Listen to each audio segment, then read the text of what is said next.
Bio je Alen, bio je Zdravko, Muris, ne mogu se sjetiti. Jure, Stipe, Dobro. tako neće, Marko. Ahmed, Merima, Fatima, mislim to su sve neka zaista lijepa, da kažem i bosanska imena i koje bih ja uvijek prije izabrala nego ova neka nova, dosta kratka imena, naravno što zbog značenja, što zbog prosto ljepše zvučnosti. Prijašnja imena 1000 puta su bolja bila. Prije je ime bilo Mustafa, divno ime, bio je Huso, šta je falilo Husu, super, bio je Hasib, bila Murat, bilo je sve, sad su imena, vjerujte da ja više puta razmišljam kako je kome ime. To toliko. Šta znam, ja sam svoje djeci dao prije 40 godina modernija ime. Čerki sam dao, na primjer, Džana, Nino, mada sam iz miješanog braka.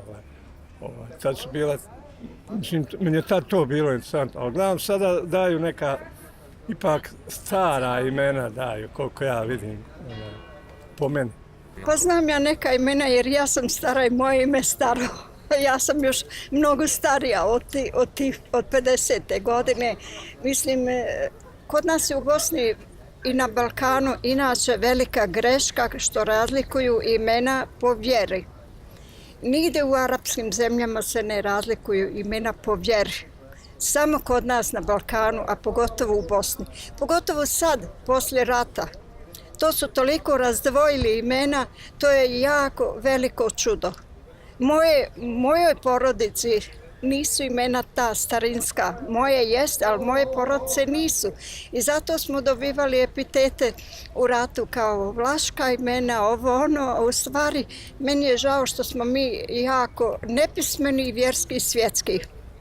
Strašno mi se dopadaju moderna imena i imena koja su jako kratka. Kao na primjer Armin, Alen, Saša,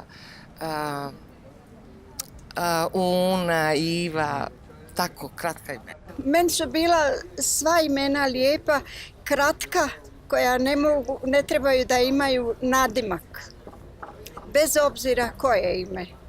Jednostavno ne volim ona neka velika imena, nešto glume veliko, a u stvari kad pogledate osobu koja nosi to ime, ne odgovaraju.